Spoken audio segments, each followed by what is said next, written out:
Bonjour à tous et bienvenue sur opentuto.com. Dans cette nouvelle vidéo, nous allons découvrir les services. Mais avant, vous savez, l'objectif de cette formation, c'est de créer une application mobile avec Ionic. Une application qui va pouvoir accéder et présenter des données dans la page d'accueil.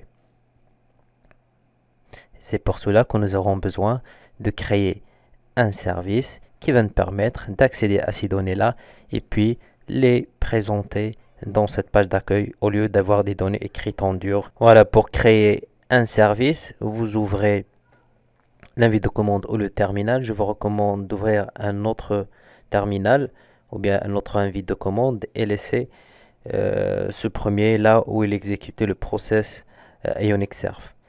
Donc comme ça, vous n'allez pas à chaque fois, après avoir créé le service, de retaper Ionic Serve pour servir votre application. Donc vous ouvrez un autre terminal ou l'invite de commande.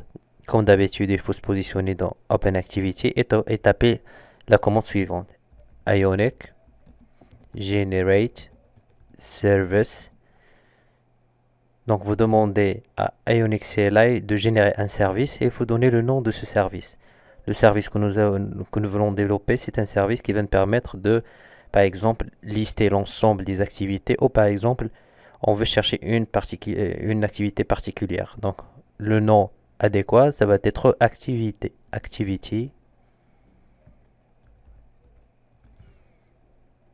Voilà, notre service est créé sous src app. En fait, il y a deux fichiers qui se créent après l'exécution de cette commande. Donc, le service lui-même, c'est activity.service.ts et un fichier spec qui va nous permettre de tester ce service. Donc, je vais fermer. Je vais aller à App. Et comme vous voyez, notre service est là.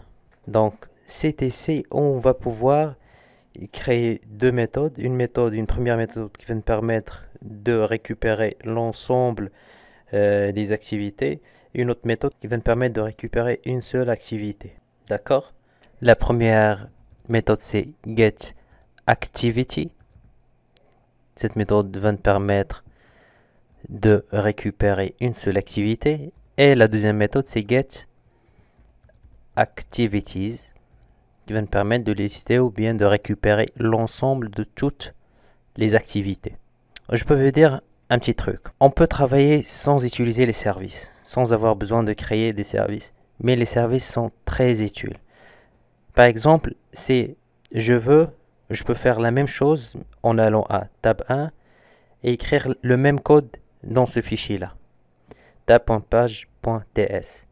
Et imaginez par exemple, un autre composant a besoin de mon code. Donc je dois récupérer tout ce code-là et le mettre à disposition du composant dont il a besoin. Et lorsque je vais faire un changement, je vais par exemple, je dois obligatoirement changer dans les deux fichiers. En adoptant les services, je crée le code une seule fois et lorsqu'il y a un changement, je le change uniquement une seule fois. Et pour l'implémentation de ces deux méthodes, on va le faire dans une prochaine vidéo. Je vous recommande d'aller chercher le pattern service. Il faut vraiment avoir des informations sur ce design pattern parce que c'est le pattern que nous avons utilisé ici. Merci et à la prochaine vidéo. Bye bye.